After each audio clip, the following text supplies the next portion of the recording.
دوستوں، اگر اوراق کی تاریخ کو دیکھا جائے تو انکشاف ہوتا ہے کہ یہ جا بجا انہونیوں اور عجائبات سے بڑی پڑی ہے، بلکہ ان میں کچھ کردار ایسے بھی ملتے ہیں جو اپنے اندر کئی درسِ ہائے عبرت رکھتے ہیں۔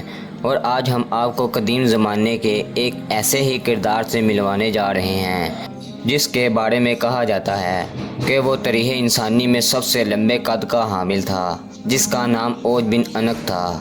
جب حضرت موسیٰ علیہ السلام فرعون کا قلعہ کما کرنے کے بعد اس نگری سے نکلے تو اس کے بعد آپ کی جنگ دنیا کے اس طویل القامت شخص سے ہوئی۔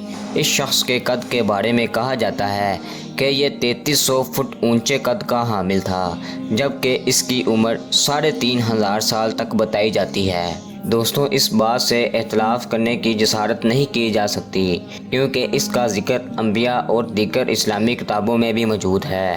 دوستوں، اوراق کی تاریخ اس بات کی گواہی دیتی ہے کہ جب فرعون دریائے نیل کی نظر ہوا اور بنی اسرائیل کو اس کے مظالم سے نجات مل گئی تو اللہ کا حکم ہوا کہ ملک شام کی سرزمین سے ظالم اور جابر لوگوں کو نکال دو اور اللہ کے دشمنوں سے جہاد کرو، اور اپنی قوم میں سے 12 افراد کو بنی اسرائیل کے 12 قبیلوں پر سردار مقرر کر دو تاکہ یہ سب اپنے سرداروں کے تابع رہیں اور اللہ کے احکام کی پابندی کرتے رہیں۔ چنانچہ حضرت موسیٰ علیہ السلام نے اپنی قوم کے 12 قبیلوں پر ان میں سے 12 افراد کو سردار مقرر کر دیا۔ اللہ کے حکم کے مطابق حضرت موسیٰ علیہ السلام اور ہارون علیہ السلام جہاد کے لیے اپنے سرداروں اور قوم کے ہمراہ جب کنعان کے مقام پر پہنچے تو اپنے سرداروں کو حکم دیا کہ وہ ملک شام جا کر وہاں کے ظالم اور جابر لوگوں کے حالات معلوم کریں۔ دوستوں، اوج بن عنق نے جب ان سرداروں کو دیکھا تو ان سے دریافت کیا کہ تم کہاں سے آئے ہو اور کہاں جاؤ گے؟ ان سرداروں نے جب اسے اپنا حال بیان کیا تو اس نے ان سب کو پکڑ لیا اور اپنی بیوی کو دکھانے کے لیے لے گیا اور اپنی بیوی سے کہنے لگا، دیکھو یہ سب میرے ساتھ لڑنے کے لیے آئے ہیں۔ یہ کہہ کر انہیں زمین پر ڈال دیا اور چاہا کہ چونٹی کی طرح پیر سے مسل دے تو اس کی بیوی نے کہا، ان کو چھوڑ دو، یہ کمزور ہیں، تجھ کو انہیں مارنے سے کیا فائدہ ہوگا؟ چنانچہ یہ سردار ظالموں اور جابروں کی کثرت سے بہت ڈر گئے۔ واپس آ کر انہوں نے ملک شام کی باتیں اور دشمن کی قوت کے بارے میں حضرت موسیٰ علیہ السلام کو تفصیل سے بتایا۔ حضرت موسیٰ علیہ السلام نے ان سے کہا کہ اپنی قوم کے لوگوں سے شام کے لوگوں اور ان کی قوت کے بارے میں کچھ بیان مت کرنا، کیونکہ یہ لوگ تو پہلے ہی بزدل ہیں اور جہاد سے بھاگ جائیں گے۔ آپ علیہ السلام کے اس حکم پر ان 12 سرداروں میں سے صرف 2 سردار اپنے وعدے پر قائم رہے۔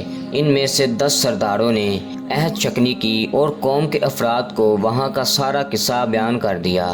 جب قوم نے ان سے دشمنوں کی قوت کے بارے میں سنا تو ہراساں ہو کر جہاد پر جانے سے کترانے لگے اور مصر واپس جانے کی تیاری میں لگ گئے۔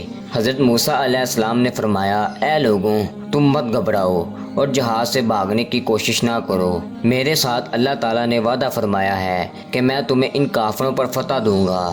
تو قوم نے حضرت موسیٰ علیہ السلام سے کہا کہ وہاں پر تو ایک شخص ہے جو بہت بڑی قد و قامت والا ہے اور بڑا ہی طاقتور ہے، جو اپنے وعدے پر قائم رہے تھے۔ قوم سے کہنے لگے، اے قوم، ٹھہر جاؤ اور ان پر حملہ کرو، اللہ تعالیٰ تم کو فتح دے گا۔ اور موسیٰ علیہ السلام نے وعدہ کیا ہے کہ اللہ ان کو ضرور ہلاک کرے گا، جس طرح فرعون کو ہلاک کیا تھا۔ جب تم لوگ اللہ پر یقین رکھتے ہو تو اس پر بھروسہ کیوں نہیں کرتے؟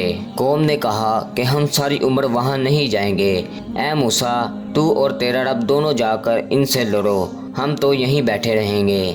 حضرت موسیٰ علیہ السلام نے ان سے غصہ ہو کر ان کے لیے اللہ سے بددعا کی، جس کی وجہ سے شام کی فتح میں 40 سال کی تاخیر ہوئی۔ اس مدت میں بنی اسرائیل کے نافرمان لوگ جنگلوں میں بھٹکتے رہے۔ تو حضرت موسیٰ اور ہارون علیہ السلام نے اپنا عصا لیا اور ملک شام جہاد کے لیے روانہ ہو گئے۔ بنی اسرائیل کی قوم کے 6 لاکھ افراد حضرت موسیٰ علیہ السلام کی بددعا سے 40 سال اس جگہ سے نہ نکل سکے۔ حضرت موسیٰ علیہ السلام جب اوج بن عنق کے شہر کے نزدیک پہنچے تو لوگوں کی مہیب شکلیں دیکھ کر ڈرے اور اللہ کو یاد کر کے آگے بڑھے۔ جب اوج بن عنق نے ان کو دیکھا تو چاہا کہ پکڑ کر چونٹی کی طرح مسل دے اور کہنے لگا، کہ تو بنی اسرائیل کا وہ سردار ہے جس نے فرعون کو اس کی قوم کے ساتھ دریائے نیل میں غرق کر دیا تھا۔ یہ کہہ کر اس نے حملہ کر دیا۔ حضرت موسیٰ علیہ السلام نے اس پر جوابی حملہ کیا۔ آپ علیہ السلام کا قد بھی 10 گز اونچا تھا۔ آپ علیہ السلام نے 10 گز چھل کر اپنا عصا اتنے زور سے اس کے ٹہنے پر مارا کہ وہ وہیں گر کر مر گیا۔ ناظرین اکرامی، بے شک اللہ تعالیٰ ہر چیز پر قادر ہے اور اس کی گرفت سخت ہے۔ اس طرح حضرت موسیٰ علیہ السلام نے اوج بن عنق کا خاتمہ کیا اور شام پر فتح حاصل کی۔ تو دوستوں، یہ تھی ہماری آج کی ویڈیو۔ آپ کو ہماری ویڈیو کیسی لگی کمنٹ کر کے ہمیں لازمی بتائیے۔ اپنا اور اپنے پیاروں کا خیال رکھیے۔ تب تک کے لیے اللہ حافظ۔